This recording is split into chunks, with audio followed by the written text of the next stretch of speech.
muito linda a sua igreja. E esse congresso estadual de mulheres realmente foi uma bênção. Foi um prazer, né, viajar com a Michele. Deus abençoe sua vida. Foi tremendo, foi tremendo. E pra gente é uma honra, porque a gente tem, nesse tempo que nós estamos aqui em Pindamonhangaba, construído amizades muito fortes, né? E o Juan e a Michele são um deles. O Juan é nosso parceiro lá da série.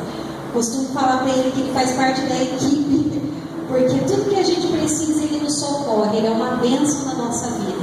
E a Michele também viajou conosco, foi muito bom. E Deus falou conosco ali naqueles dias. A ministração de Deus foi muito forte mesmo. E nós viemos cheios, transbordando do Espírito Santo de Deus. Eu gostaria que você ficasse em pé um minuto para a gente fazer a leitura da palavra de Deus. Deus tem algo para fazer nas nossas vidas nesta noite, eu creio. E Deus não fica em débito com ninguém, meu irmão, né? Quando a gente entra na presença de Deus com uma petição, procurando uma resposta, nós nunca saímos sem Deus falar conosco, porque o nosso Deus é um Deus de resposta. Amém? Quero que você abra a sua Bíblia no livro de Isaías, capítulo 55.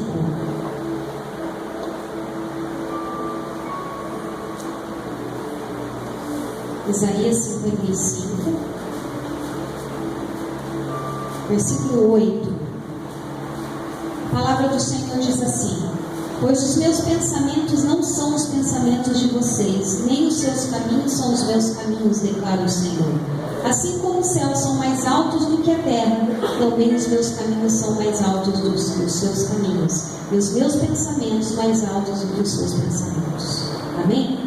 Feche seus olhos em nome de Jesus. Senhor, nós louvamos e agradecemos o seu nome, Pai. Agora, neste momento, nós abrimos o nosso coração para que o Senhor fale conosco. Senhor, em nome de Jesus, nós declaramos que este lugar não é outro lugar senão a casa de Deus, a casa de oração. Então, neste momento, Pai, a única ação neste lugar seja do Teu Espírito Santo, seja o mover do Teu poder, que toda opressão, todo espírito contrário, todo espírito roubador da palavra, todo espírito do sono, da distração, matem retirada agora, em nome do Senhor Jesus. Mas que o Teu Espírito enche esta casa e fale conosco, Pai, em nome de Jesus. Leva os meus pensamentos, Pai, cativo a Ti agora. Que o meu falar, o meu gesticular, o meu olhar sejam dirigidos pelo Teu Espírito Santo. Que eu fale somente aquilo que o Senhor deseja falar. Que eu diminua mais que o Senhor cresça. Porque a obra é Tua, o querer e o efetuar são Teus. Opera neste lugar, Senhor, em nome de Jesus. Amém. Pode se assentar na presença do Espírito Santo de Deus. Assim como a Michele falou, vou falar também. Os irmãos me desculpem, porque nessa viagem eu contraí uma gripe, porque estava muito frio lá. E no primeiro dia, você quer sair bem na foto, né, pastor? Fui lá carregar a bandeira de pinda lá, fui com um terninho preto pequenininho, morri de frio lá, mas saí bonita na foto, lá, Pindamonhangaba, em nome de Jesus. Mas a gente voltou meio banha, né, meio ruim, a gripe ruim, mas nós estamos aqui para fazer a obra de Deus. Quem tem promessa na sua vida, diga glória a Deus. Quem recebeu uma promessa de Deus, quem tem palavra de promessa na sua vida, diga glória a Jesus. Irmãos, todos nós recebemos palavra de promessa. Todos nós, quando viemos para Jesus, quando aceitamos Jesus como o único e suficiente Salvador da nossa vida, começamos essa caminhada com Deus, nós recebemos uma promessa, sim ou não? Agora eu quero fazer uma pergunta para você pensar. Muitas vezes nós vivemos nessa caminhada com Deus, estamos adorando ao Senhor, estamos servindo a Deus com fidelidade, mas às vezes as coisas não acontecem. Parece que as promessas não acontecem. Parece que as promessas não chegam até nós. Quantas vezes nós passamos por momentos difíceis de tribulação? Quantos dias e quantas noites, às vezes, nós nos ajoelhamos na presença de Deus e muitas vezes falamos clamamos para o Senhor: Pai, por que a promessa não acontece? Por que a tua palavra não é viva na minha vida? Por que eu leio a tua palavra? Por que eu recebi tantas palavras através de oração na minha vida, mas as coisas não acontecem? Muitas vezes não acontece a promessa na casa, na família, com os filhos, na vida financeira, e nós fazemos então uma indagação. Porque, irmãos, é muito difícil quando a gente tem uma promessa de vitória, viver momentos difíceis, né, pastor? Como é difícil. E nós vamos aprender hoje que Deus, Ele estabelece um plano para a promessa, mas toda promessa, toda bênção, ela passa pelo teste do tempo. Essa é a maneira que Deus trabalha, e nós vamos ver isso através da vida de Abraão. Eu quero convidar você para nós juntos esta noite fazer uma análise da vida de Abraão. Irmãos, Deus, Ele é fiel para cumprir a promessa, sim ou não? Sim. Amém, irmãos? Deus é fiel para cumprir a promessa. Mas muitas vezes nós não vivemos a promessa. E aí é que começa o grande desafio da vida do crente. Porque servir a Deus, irmãos, quando está tudo bem é fácil, né? Servir a Deus quando está tudo legalzinho. Agora, servir a Deus no meio das dificuldades, que aí a gente vai ver quem é cristão de verdade, né? Em Gênesis, no capítulo 12, Abraão recebe a promessa de Deus. Deus fala para ele assim: Abraão, sai do meio da tua parentela e vai para uma terra que eu te mostrarei. Gênesis capítulo 12. Abraão tinha 75 anos quando ele recebeu a promessa. Deus não disse assim para ele: Abraão, sai dessa terra e vai para a terra tal. Não. Deus disse para Abraão: saia dessa terra e vai para uma terra que eu te mostrarei. Ele não sabia para onde ele ia, ele não sabia em que lugar Deus o levaria, mas ele obedeceu, porque ele tinha uma promessa que Deus faria dele um pai de multidões, pai de uma grande nação. Ele recebeu aquela promessa, entusiasmado, animado, motivado pelo Espírito Santo de Deus. Ele sai do meio da sua parentela e começa a andar no sentido em que Deus o levou, porque ele estava motivado pela promessa, ele estava ansioso em receber a promessa. E aí, irmãos, começa uma caminhada. Quantos de nós não começamos assim? Você aceitou Jesus, recebeu uma palavra de promessa, uma palavra motivadora, animadora para a sua vida, e você começa a sua caminhada então com Jesus. Aí passa o tempo, passa um mês, 2 meses, 1 ano, 2 anos. Aí a gente encontra lá Abraão, em Gênesis no capítulo 15, na tenda, desanimado, talvez frustrado, porque já havia um tempo que ele estava caminhando e a promessa, nada, não tinha acontecido nada, até aquele momento nada. Então Deus olha ali para Abraão e vê ele dentro da tenda, entristecido, desanimado, e Deus então vai ter uma conversa com Abraão. Abraão, sai para fora da tenda, olha as estrelas do céu, conte as estrelas se você puder, olha as areias do mar. Irmãos, o processo da visão é o mais perto do processo mental. Aquilo que você vê muitas vezes é aquilo que você vai imaginar, porque Deus deu uma visão para Abraão, para que ele saísse daquele estado depressivo, entristecido. Então Deus começa a falar com ele ali sobre a promessa que Deus já tinha derramado nele.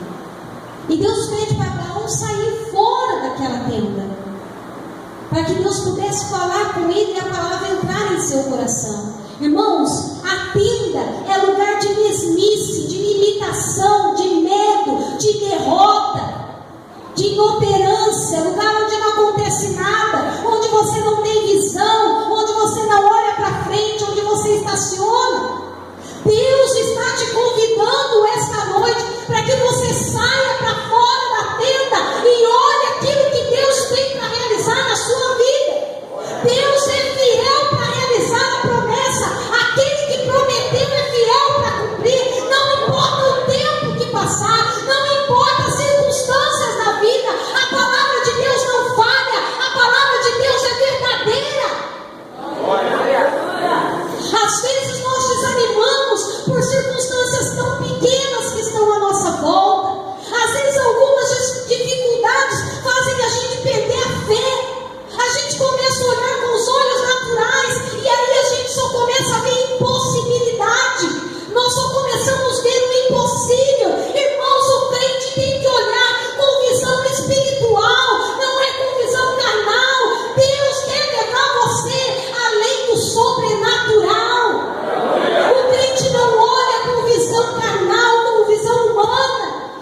coisas.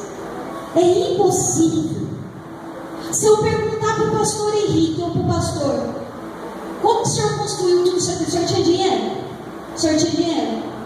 Irmãos, o crente vive pelo sobrenatural de Deus. Você está na mão de Deus. Deus está no controle de todas as coisas.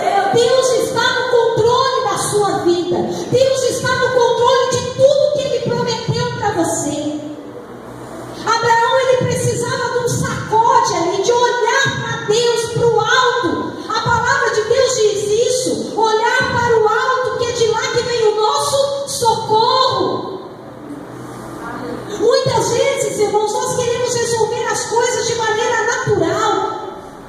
E aquilo que é espiritual, as coisas espirituais, elas se discernem espiritualmente, não tem explicação humana. É de Deus, é divino. Quando Deus entra na ação, não é o natural que faz a diferença, não é o talento, não é o quanto você tem conhecimento, não é quando você sabe falar bem, mas é o sobrenatural, o Espírito Santo de Deus que desce e faz a grande obra. Aleluia! Nós vemos nesse texto que Deus fez uma promessa para Abraão, que ele seria pai de uma grande nação, mas ele não tinha nenhum filho. Sua mulher era estéril, não podia gerar. Irmãos, humanamente falando, era impossível que a promessa se cumprisse. As circunstâncias de Abraão eram todas no campo da impossibilidade. Ele era um homem velho, Sara era uma mulher velha. Naturalmente, humanamente, era impossível que essa promessa se cumprisse. Era impossível. Mas Deus, quando Ele faz uma promessa, quando Deus libera a palavra, Deus move céus e terra. Deus vai além das possibilidades, porque Ele é o Deus do impossível. Eu não sei o que você tem buscado de Deus, eu não sei qual é a promessa de Deus na sua vida, eu não sei qual a palavra que você recebeu de Deus na tua vida, mas o que eu tenho para falar para você essa noite, que o teu Deus é o Deus do impossível. Não importa as circunstâncias que tem vindo contra você, Deus vai te levar até a vitória. Aleluia! Deus vai te levar até a vitória. Nenhuma condição humana, nenhuma barreira humana, nenhuma barreira espiritual, seja ela do maligno, pode impedir o plano de Deus na sua vida. Mas não tente, meu irmão, dar um jeitinho para Deus, não. Sara ficou tão triste porque ela não podia gerar, porque ela não podia dar um filho. Ela foi lá e disse: olha, pega lá a minha serva Agar e vai lá ter um filho com ela, porque eu não vou poder realizar esse desejo seu. Eu não vou poder dar continuidade à sua herança, à sua geração. Então Abraão ali cai na conversa de Sara e vai lá, né? Dá um jeitinho para Deus. Esse jeitinho para Deus nasceu Ismael, que até hoje é motivo de conflito naqueles países, naquela região, que dividiu os povos, vocês entendem? Dividiu os povos. E não foi o propósito de Deus para a vida dele. Às vezes nós queremos dar um jeitinho para Deus, achando que com o nosso jeito humano nós vamos conseguir dar um jeitinho. Deus não precisa da nossa ajuda, irmãos. Deus precisa da nossa obediência, da nossa fidelidade naquilo que Deus determinou, porque a promessa que Ele tem para a sua vida, no tempo que Ele determinou, vai acontecer. Então o anjo visita Abraão e Sara, e o anjo fala para Abraão que depois de um ano, nessa mesma data, Sara daria um filho a ele. E Sara riu. E o anjo falou: haverá alguma coisa difícil para Deus? E eu pergunto pergunto para você nessa noite: haverá alguma coisa difícil para Deus realizar na sua vida? Não existe, meu irmão. Não existe. Só que Deus, Ele tem um agir diferente de nós. A nossa mente humana não tem compreensão do que é o agir de Deus. Nós acabamos de ler: os caminhos do Senhor não são os nossos caminhos, os pensamentos de Deus não são os nossos pensamentos. Vai muito além do que nós podemos imaginar. Deus sabe e já contou todos os seus dias. A palavra do Senhor diz que todos os fios de cabelo da nossa cabeça são contados por Deus. Foi Ele quem te gerou, foi Ele quem te formou. Ninguém conhece mais a você do que Deus.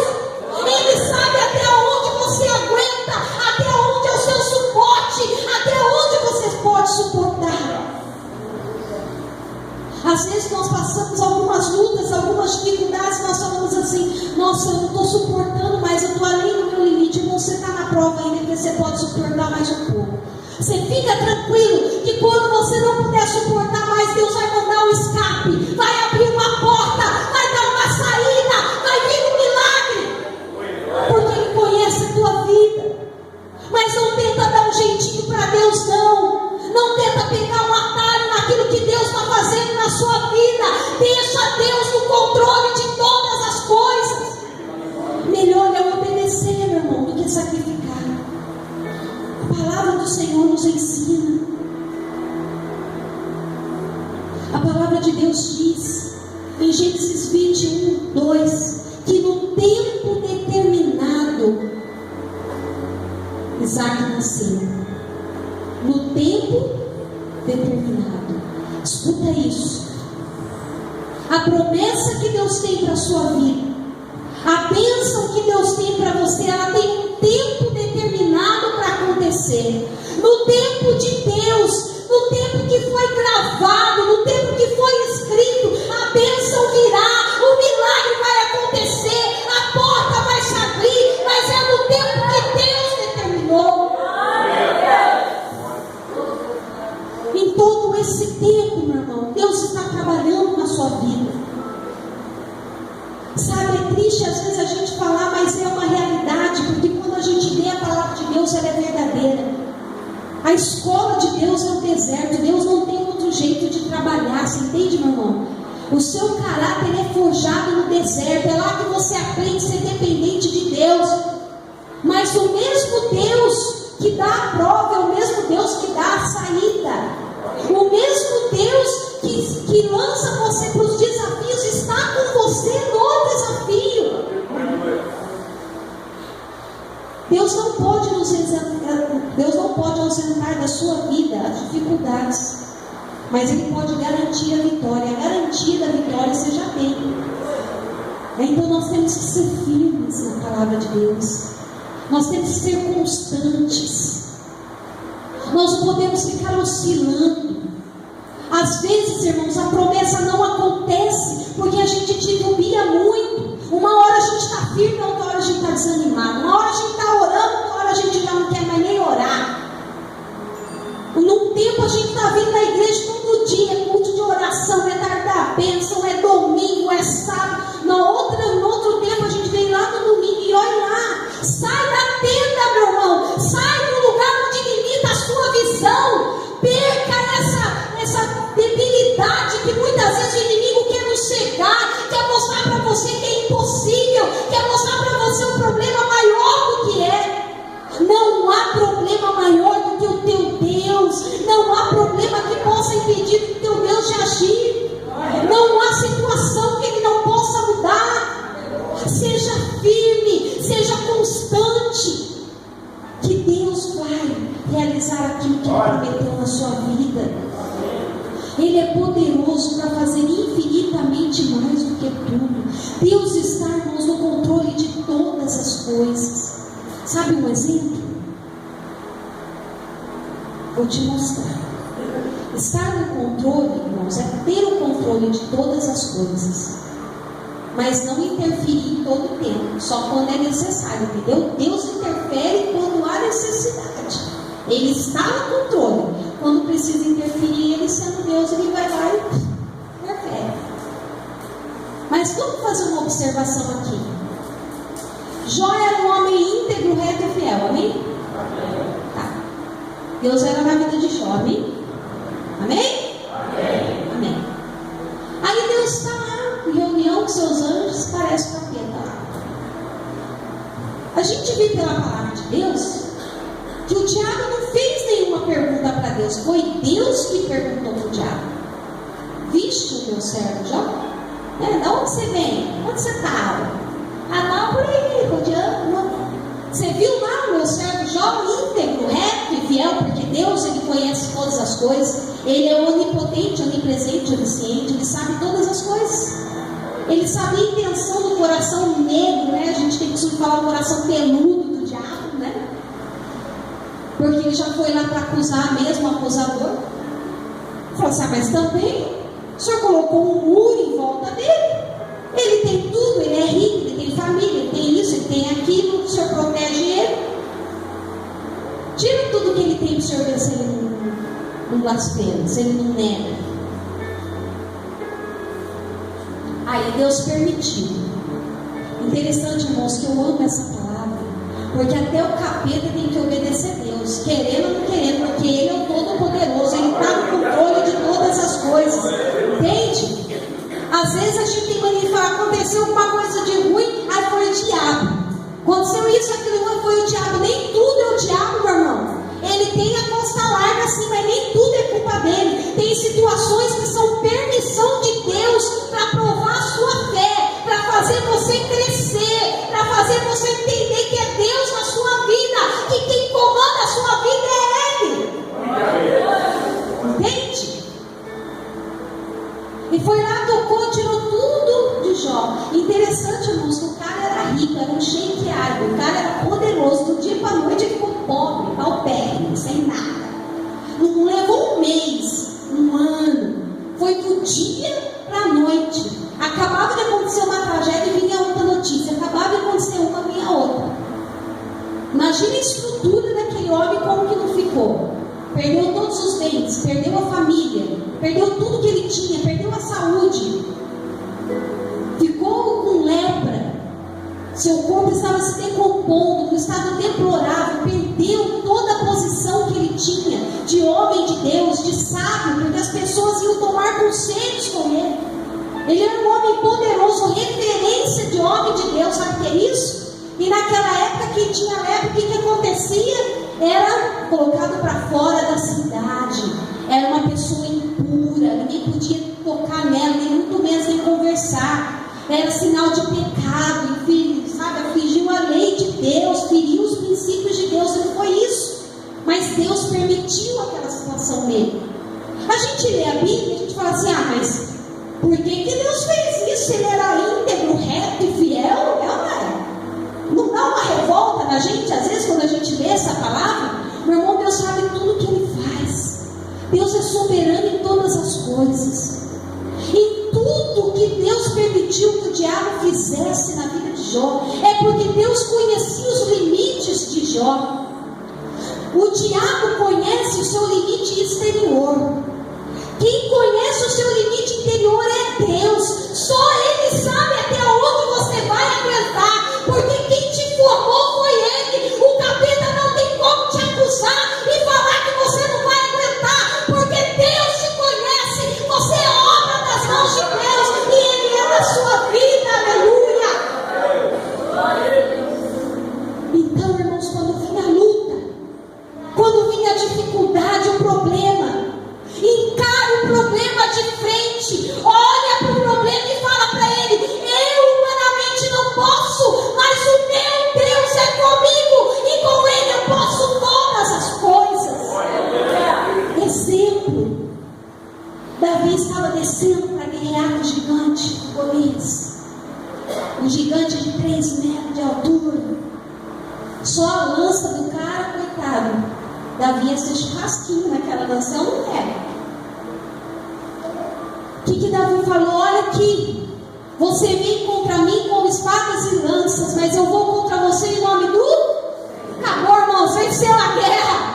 Contra esse nome não há outro nome. O nome poderoso de Deus, quando Ele entra na guerra, Ele dissipa o mal